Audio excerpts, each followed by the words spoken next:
Hey guys, welcome back to the channel. In today's video, I'll show you how to delete your Grab history. Let's get started.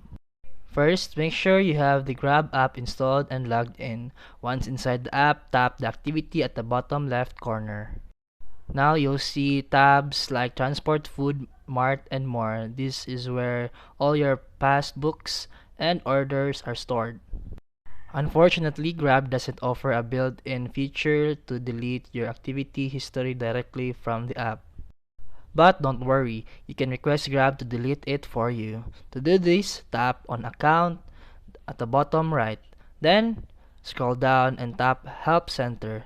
Then let it load. Then scroll down to the bottom and tap Chat Now. Once in the chat, type your request clearly.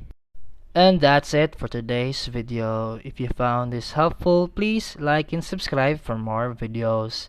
See you in the next one.